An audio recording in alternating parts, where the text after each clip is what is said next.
All right, everybody, welcome to Math with Grace. All right, everyone, today we're going to be going through Pre-Algebra, Book 801, Lessons 13 through 15. All right, Lesson 13 starts on page 46, and it's all about adding, subtracting, multiplying, and I'm throwing the dividing there. That dividing's on page 47. We're going to go ahead and do them all together. But adding, subtracting, and multiplying mixed measures. All right, mixed measures just means when we have two or more different measurements all together. So let's take a look at number 1 on page 46, and it gives us 18 hours, 16 minutes, right? Yeah, 16 minutes. Minus 2 hours, 28 minutes. All right. Now, when we're doing subtraction, just with mixed measures, just like when we subtract with any other method, we can't take away something larger than what we have. If I only have 16 minutes, I can't give you 28 minutes, okay? I don't have enough to give you, so we have to borrow. But when we borrow from an hour is a different measure.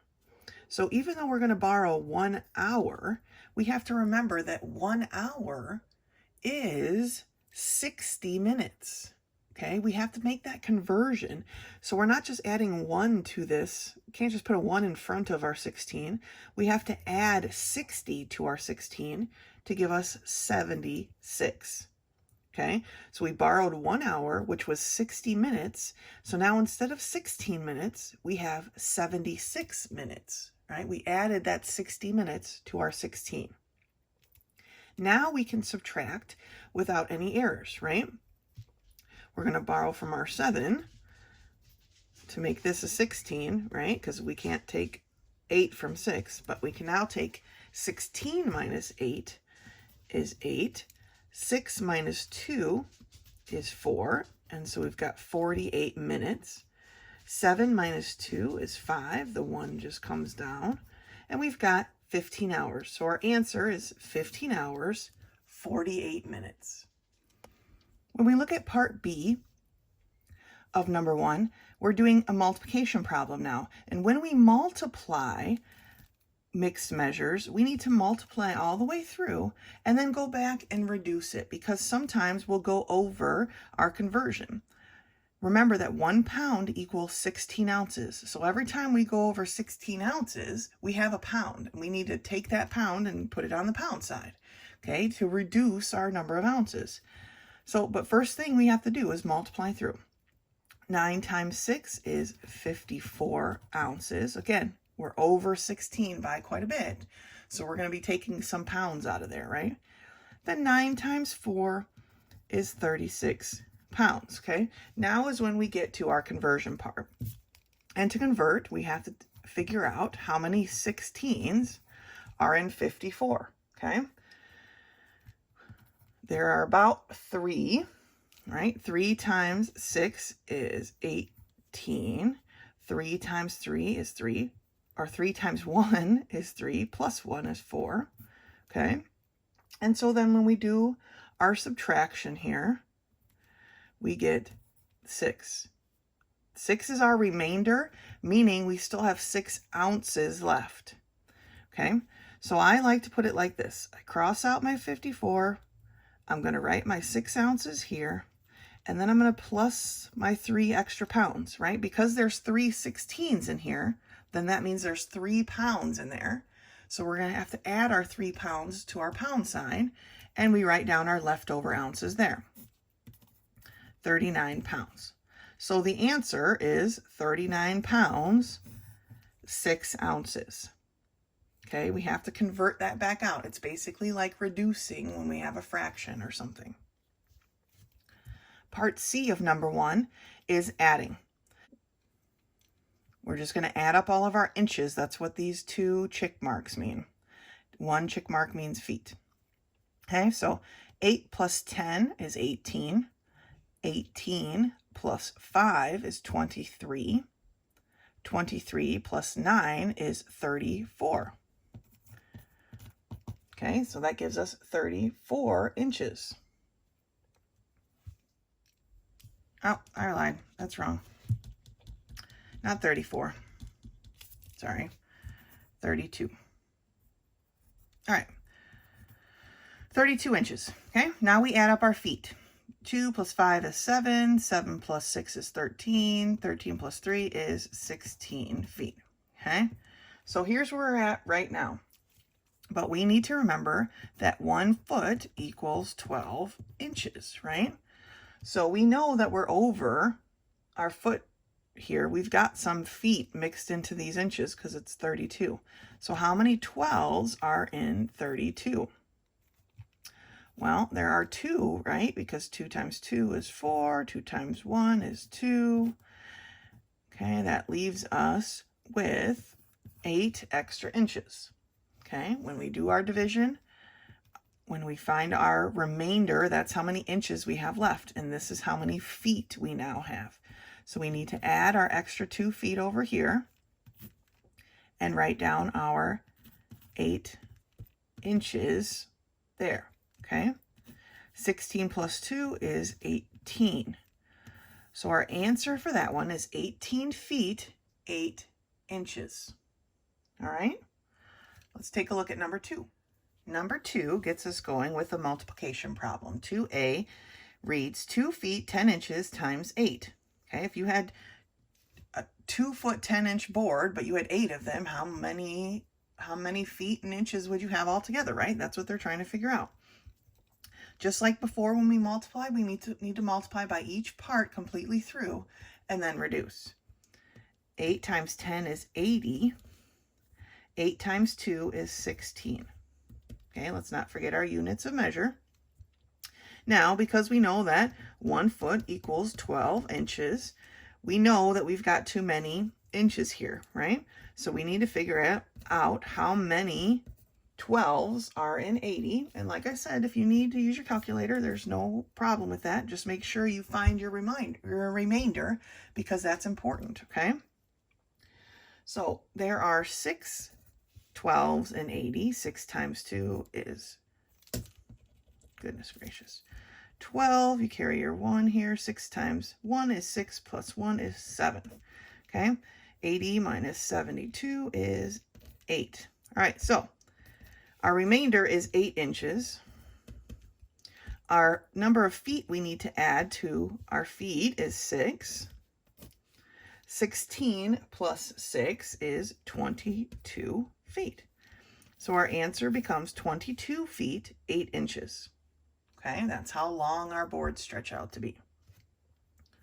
All right, let's take a look at part B. Part B is a subtraction problem. 25 pounds minus 3 pounds, and I had to erase there, 3 pounds, 12 ounces, okay? Well, when we're subtracting something like this, we can't just write 12 ounces here because there's nothing written above it. That's like saying 0 minus 12. Okay, we can't do that in this type of math problem. We can say 2 hours like this one, 2 hours minus 0, but we can't say 0 minus 12. So we actually have to borrow from our pound, and remember that 1 pound equals 16 ounces.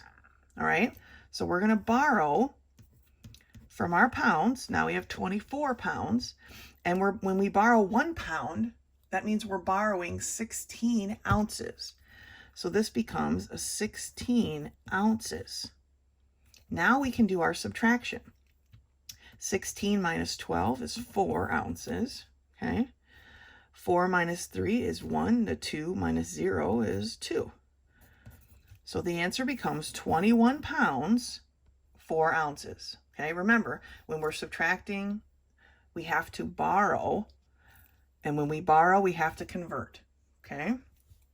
Here, when we add and multiply, we're converting in the afterwards. When we're borrowing in subtraction, we have to convert then. All right, let's take a look at part C. 2 hours, 45 minutes plus 50 minutes. All right, well, let's add them together, and then we're going to have to reduce, right?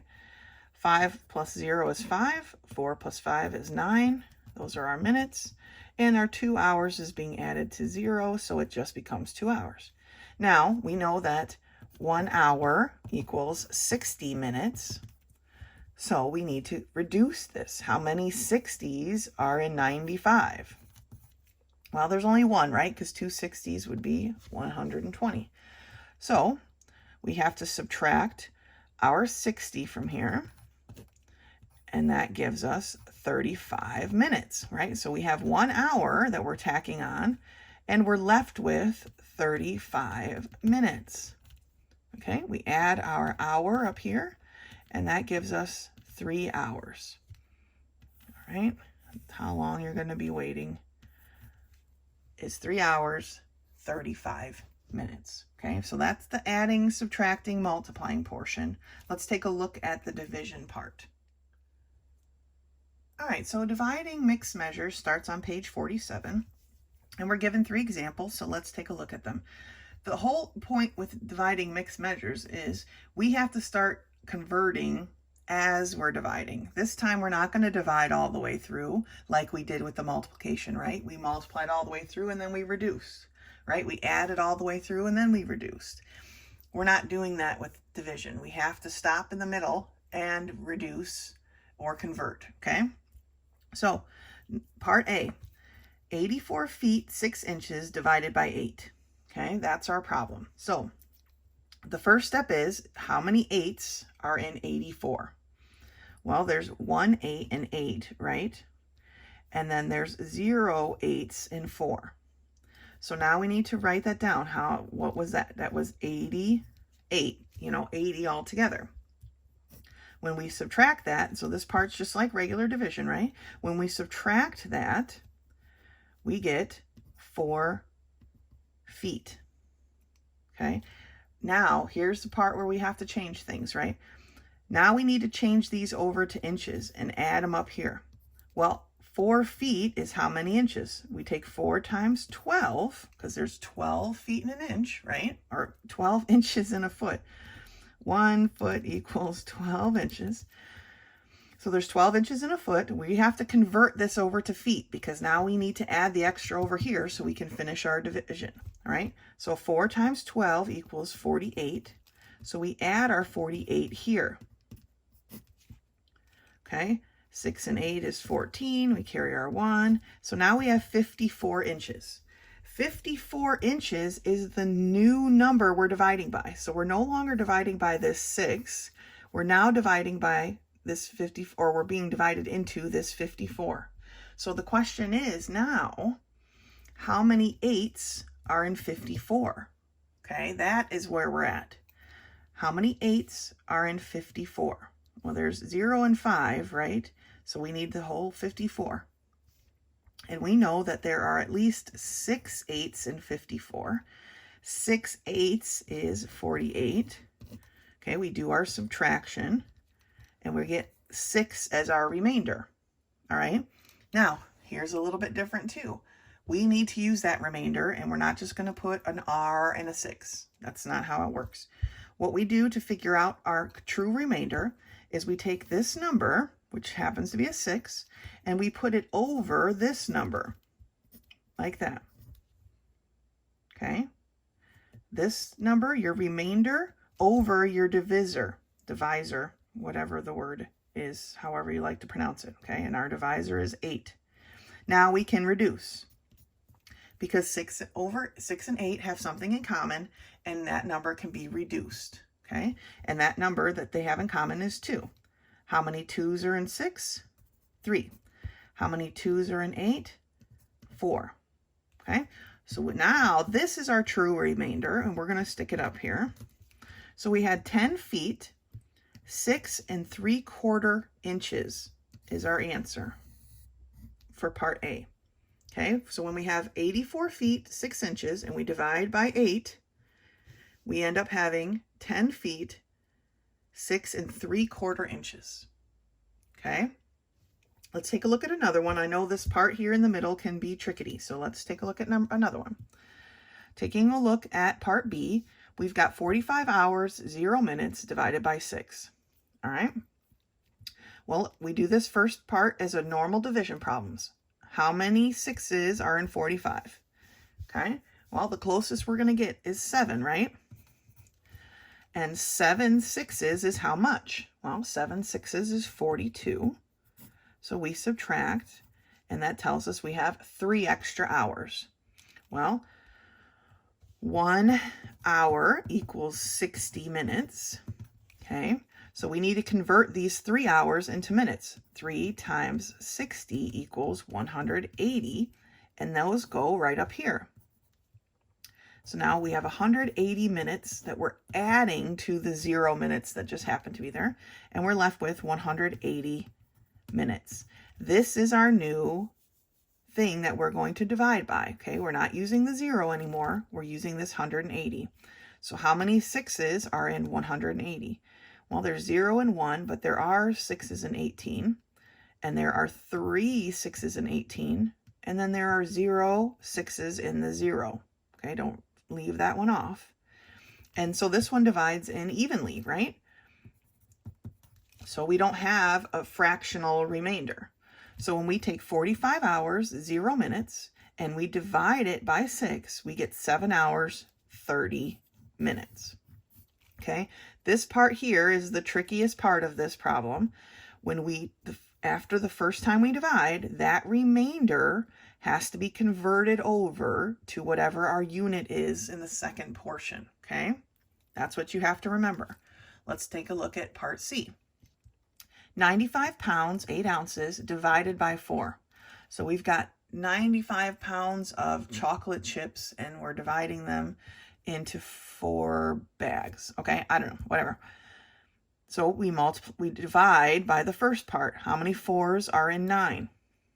Well, there are 2, right? Which was an 8. 9 minus 8 is 1, and our 5 comes down. This is just like regular long division, okay? How many 4's now are in 15?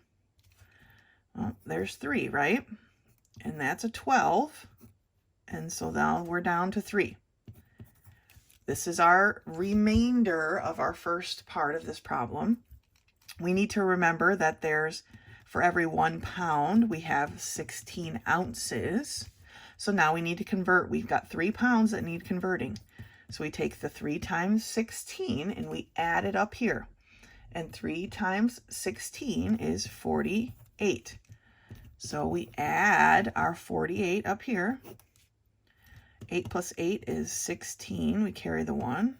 So now we have 56 ounces. This is where we're dividing now. How many 4's are in 56? Well, there's 1 4 and 5, right? And these can get kind of messy. Sorry. I hope you can follow along here. That leaves us with a remainder of 1, and our 6 comes down. How many 4's are in 16? There are 4, right? It goes into that evenly, and that becomes our ounces. All right. So for this problem, 95 pounds, 8 ounces divided into 4 groups is 23 pounds, 14 ounces.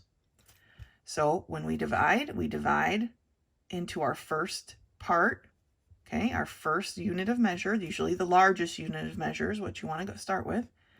Okay, that remainder has to be converted to the smaller unit of measure and then added to what's there. And then we divide by that. Okay, that's how the division part of this works. Good job. All right, the next part of lesson 13 is simplifying complex fractions, and that's at the bottom of page 47. Okay, so remember that a fraction bar, okay, this fraction bar, and even this one, indicates division, okay?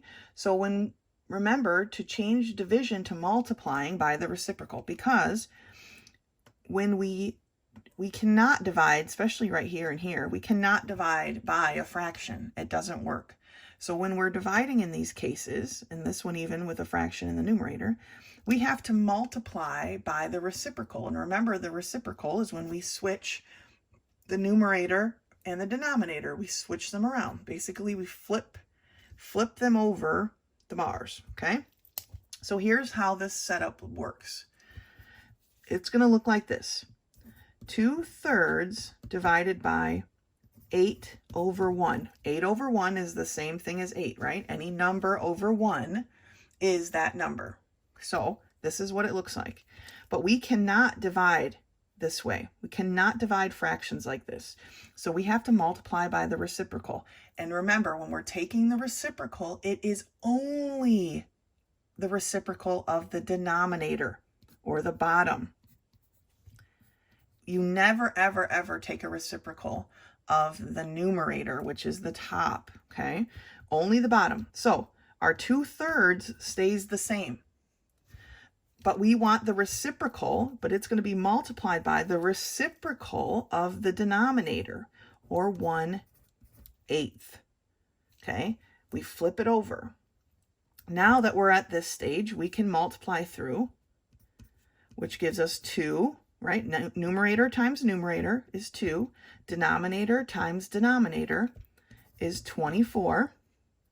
Then we just need to reduce, okay? Now, if you're comfortable with this, we could have reduced right inside of here. But if not, then just wait and reduce at the end. 2 and 24 have something in common, and that's the 2, right? How many 2's are in 2? There's 1. And how many 2's are in 24? Well, there's 1 and 2, and there's 2 and 4. So your final answer is 1/12. Okay, we had to multiply, we had to change this division problem to a multiplication problem by finding the reciprocal of our denominator. Let's take a look at part B. Part B is, and I'm just going to rewrite all of them this way, 5½ divided by 5/6. Now, our numbers are technically not equivalent enough to even multiply or divide because this is a mixed number and this isn't. So we need to change this mixed number into an improper fraction. And if you recall how to do that, we take our denominator, which is 2, we multiply it by the whole number, and then we add our numerator. So 2 times 5 is 10. 10 plus 1 is 11. And we put that 11 back over our denominator. So 11/2 is the same as 5 1/2, because if you divided 11 by 2, you would get 5, and then you'd have 1/2 left. Okay, so now we have 11/2, and again, we cannot divide by a fraction, so we need to multiply by the reciprocal. The reciprocal of our denominator is 6/5. Okay, 6/5. Now you can take your numerator times your numerator and your denominator times your denominator and find your answer and then reduce, but I'm going to reduce right now to show you how that works. When we reduce from top to bottom, right? Well, since they're about to be multiplied, we can actually reduce from top to bottom across like this. How many 2's are in 2? Well, there's only 1. How many 2's are in 6? There are 3. Okay, so now we can multiply across both the numerator and the denominator, and we will not have to reduce any farther. 11 times 3 is 33. 1 times 5 is 5. Now you can leave your answer like that. That is a perfectly good answer. Or you can change it to a mixed number. How many 5's are in 30? There are 6, which would leave 3 left over. We put that 3 left over back over our 5. Okay, but 33/5 is a fine answer. I like it. You can leave it that way as well. Okay, let's take a look at this last division problem. Let's rewrite it as 1/2 divided by 2 1/4. Now, again, 2 1/4 and 1/2, they don't comply. Okay, so we have to change this 2 1/4 to something else. We have to change it to an improper fraction. So we take this 4 times 2 is 8 plus 1 is 9, and we put that over our 4. So now that's gone. So now we have 1/2 divided by 9/4. Okay, well, let's rewrite that in the proper fashion. 1/2 times what? Remember, we only take the reciprocal of the denominator. So the reciprocal of this would be 4/9. Okay, take a look. Can we reduce? We can, right? 2 and 4 have something in common. there's 1 2 in 2 and 2 2s in 4. 1 times 2 is 2.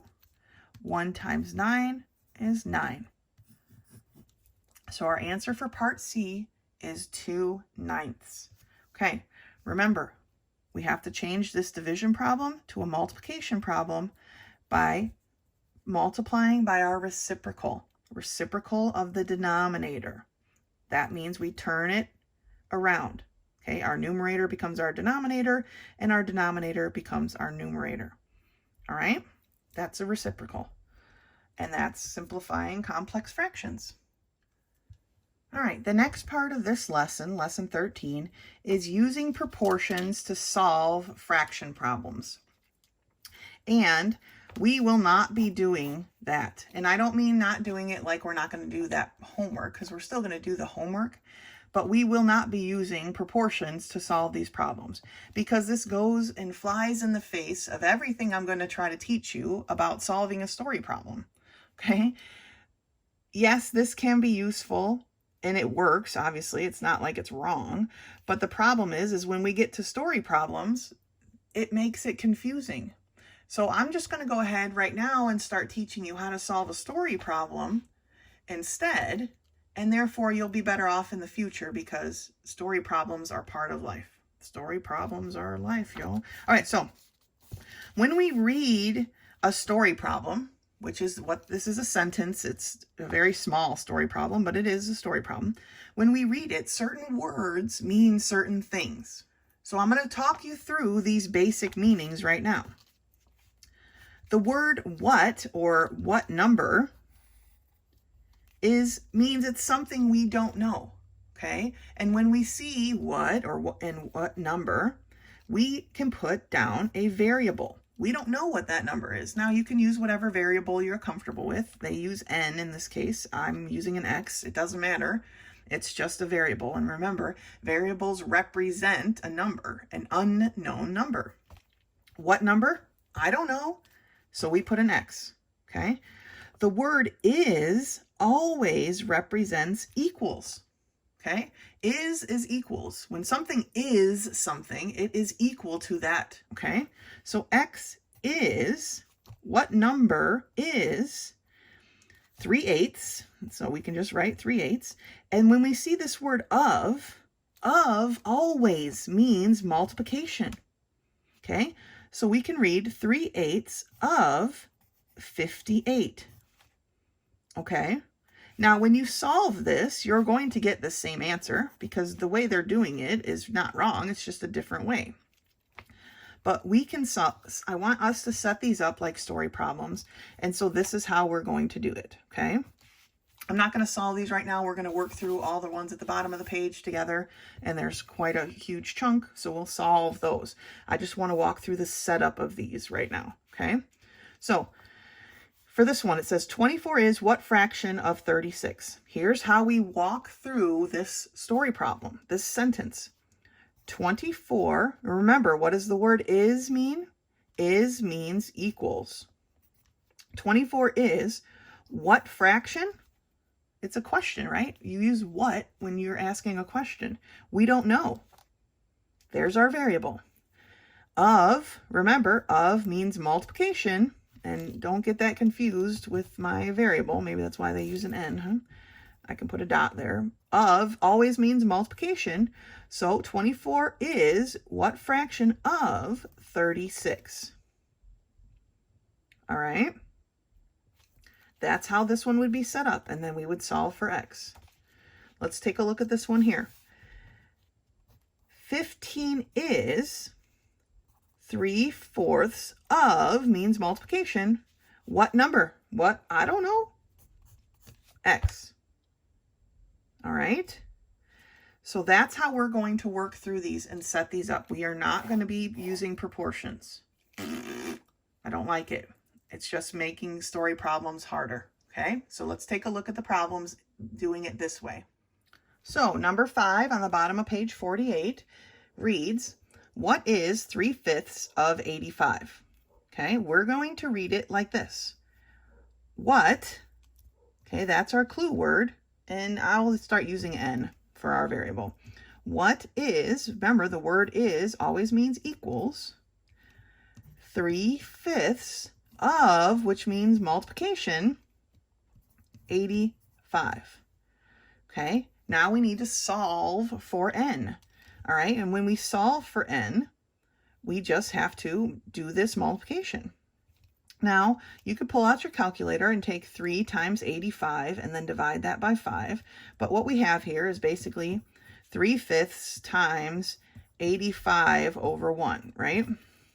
And we can reduce that. There's 1 5 and 5, and there are 17 5s and 85. There's 1 and 8. We carry our 3. That gives us a 35 here. There are 7 5s in 35.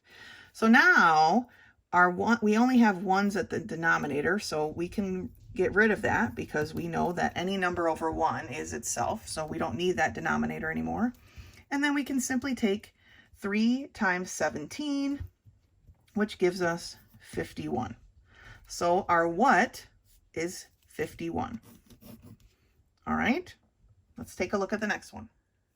Number 6 reads, 35 is 5/6 of what number? Okay, remember our words, is and of. Okay, those are our special words. And then what number is our variable. So we can rewrite this as 35 is 5/6 of what number? Okay, there we go. There is our problem. We need to solve for x now. X needs to be by itself. First thing we want to do to solve for x is get rid of this 6. To get rid of that 6, we're going to multiply both sides of this equation by 6. Okay, remember when we have a number divided by 6 and we multiply by 6, they reduce each other, right? Because 6 divided by 6 is just a 1. So that gets rid of our 6's, but don't forget this 5 that's here. We still have 5 times x, right? 5x. 35 times 6 is what? Well, let's pull out our calculators. 35 times 6 is 210.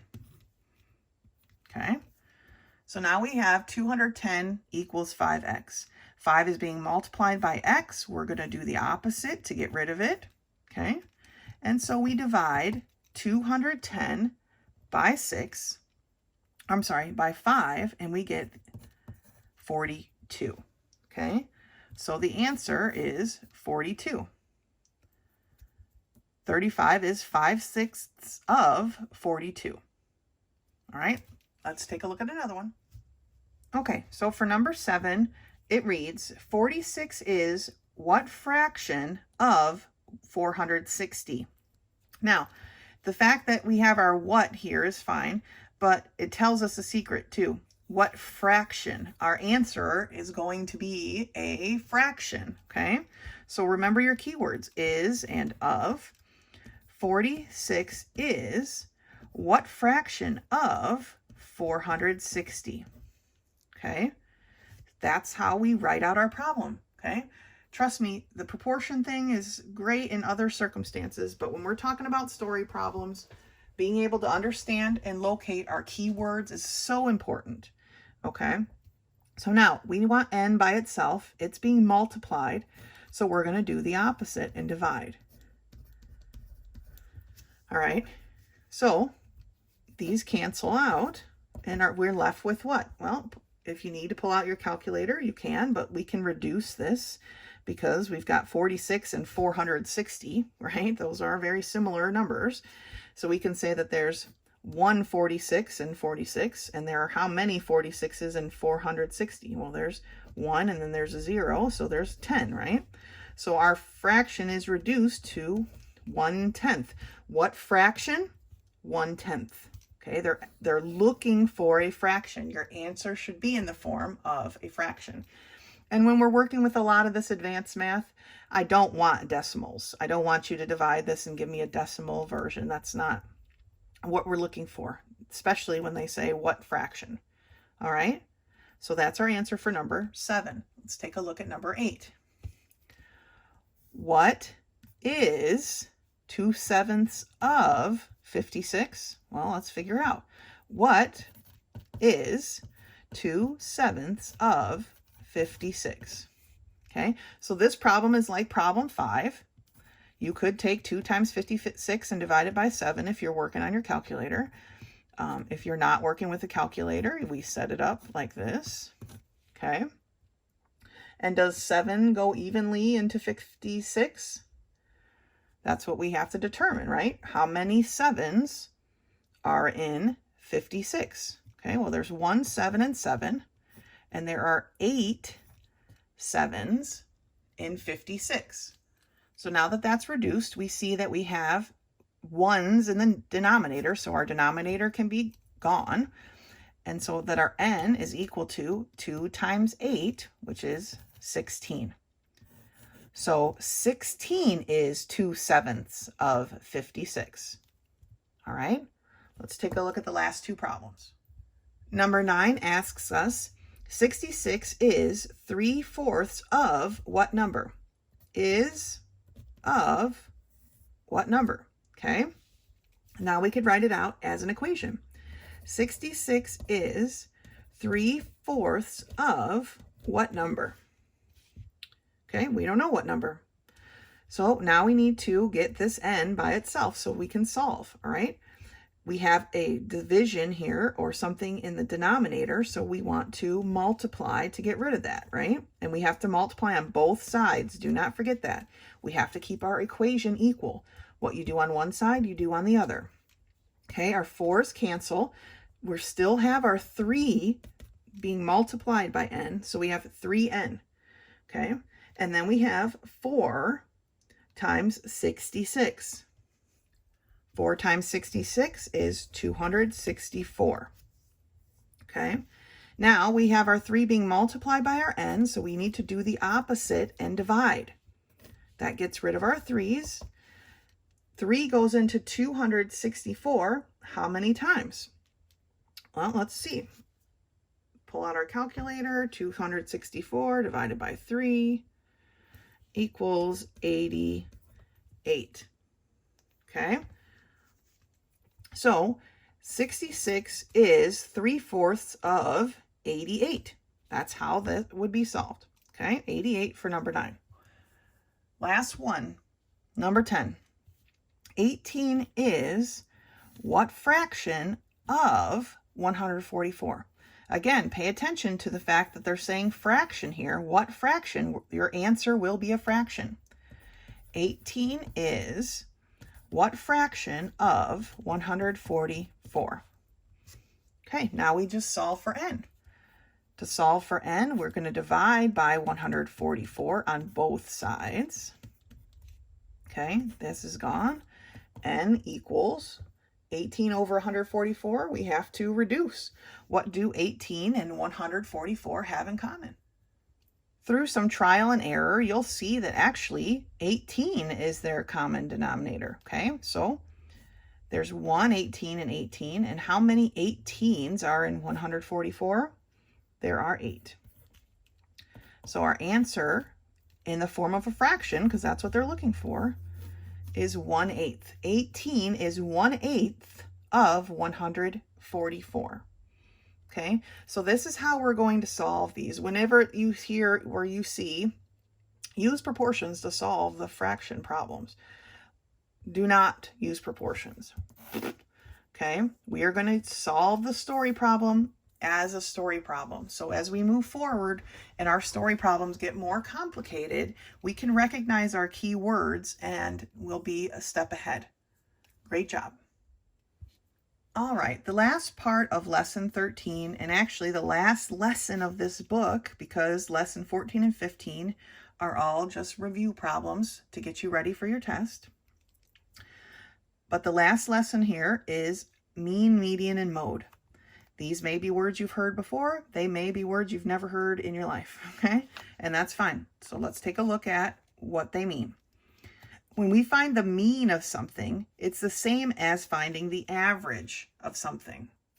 And you may remember when you find the average, you add up all the parts, right, to get that total, and then you divide by the number of parts you added. In this case, there are 10 numbers here, so you divide it by 10, and then you get your average or your mean. All right, average and mean are the same thing. Now, for the median, when they give you a list of numbers, it's usually data they're trying to find and make easier to understand, okay? So when you have your list of numbers, the middle number is your median. Now, the only way you can find the middle number is to rewrite your data in numerical order. So this is the same data that's here, except they wrote it in numerical order, from smallest to largest, all right? Now in this case, we have an even number of data, therefore there isn't actually a middle, right? So what you have to do is choose the middle two and then find the average or the mean of those middle two. So you have to add 88 plus 90, okay? And then you have to divide that by 2 because that's how much data that we have. We had 2 pieces of data, we added them, and then we divide by 2.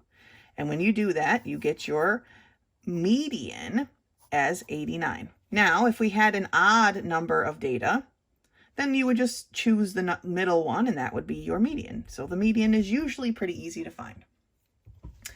Now, the mode is the easiest one, and that is because it is the number that occurs most often. Okay, so when we look at our data, are there numbers that repeat themselves? And if so, which one repeats itself the most? Again, it's best to use the numerical order for this because then everything's lined up neat. And we see that the only number that repeats itself in this data is 88. So 88 just happens to be our mode, okay? Now they give you a second example of data. In this list of data, now they don't put this in numerical order, so we really have to be careful. But we can see that there aren't any numbers. There is no data that repeats itself at all, so therefore there is no mode. So you have a very real chance of there being no mode when you do this. All right, so you just have to keep track. Remember that the mode is the number that repeats itself the most. All right, let's take a look at some of the problems. All right, so for problem 11, they give us this data, and they want us to find the mean, median, and mode rounded to the nearest whole number. So first thing we need to do is add everything up. Okay, you're definitely going to need a calculator for these because your data is only going to get more and more complicated as we move further. So if we add all these up with our calculator, we get 35, okay? So that's our starting point for our mean. We're trying to find our average. Well, how many bits of data were there? There's 1, 2, 3, 4, 5, 6, 7, 8, 9 pieces of data, okay? When we divide 9 into 35, again, if you have your calculator out, you can go ahead and use it, but 9 goes into 35 only 3 times, okay, which is 27. That gives us an 8. Okay, my 0 comes down. 9 goes into, don't forget your decimal here, 9 goes into 88 times. I'm going to stop there. I'm not even going to finish, the division problem because remember in the instructions, they want us to round to the nearest whole. So I don't need to keep going. I know that 9 goes into 88 times because 8 times 9 is 72, right? But I don't need to finish this division problem because I need to round to the nearest whole number. So I'm rounding 3 based on 8. So what does that give me? Well, 8's bigger than 5, so it pushes the 3 forward. So our mean is 4. All right. We added up all of our data and divided by the number of data pieces that we had. Okay, that gives us our mean or our average. For our median, we need our numbers in numerical order. So now let's take a minute and do that. The lowest number is 1, and you got to make sure you don't miss any. So I like to cross them out as I go. We have a 2. We have a 3. Okay. We've got a 4. And then we've got, a number 4. Okay, we've got 2 4s. We don't want to miss them. And then we've got a good collection of 5s. We've got 1, 2, 3 5s. 1, 2, 3 5s. And then we have a 6. Now I like to count, once I rearrange them, I count them to make sure I still have the 9 I started with. 1, 2, 3, 4, 5, 6, 7, 8, 9. And I do. Now that my numbers are in numerical order, I need to find the middle one. Well, luckily this time we're dealing with 9 numbers, so we actually have an odd number, and therefore we can easily find which one is in the middle. And that happens to be this 4, because now we have 4 on that side and 4 numbers on that side, so 4 is in the middle. So our median is 4. Now in most cases, your median and your mean should be very similar. All of these numbers should be very similar, okay? That's how data is organized. Now our mode, our final one. Our mode is, remember, the number that appears most often. Now we have 2 4s, but we have 3 5s. So 5 appears most often, and therefore our mode is 5. So remember, mean is our average, median is just what's in the middle, and mode is which one occurs most often. Let's take a look at number 12. All right, so here is our list of data for number 12, okay? To find our mean, remember, we want to find our average, so we need to get out our calculator and add these all together all the way across, and we find out that all of these added together is 70. Well, how many pieces of data did we have? Because that's what we need to divide by. 1, 2, 3, 4, 5, 6, 7, 8, 9, 10, 11 pieces of data. Get your calculator out and you find out that that means it's 6.3. But remember, in the instructions, they want you to round to the whole number. So we're rounding 6 based on 3. 3 is less than 5, so the 6 doesn't change. So our mean is 6. All right? We've added them all together and divided by the number of data, and we found out that our mean is 6. Our average is 6. Okay, the next step is our median. To save time, I've already figured out the order that we have here, and I'm just going to write it and try not to mess up.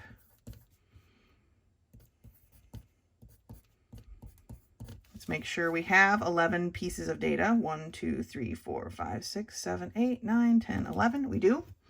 Okay, so now here is our 11 pieces of data organized properly in numerical order from smallest to largest.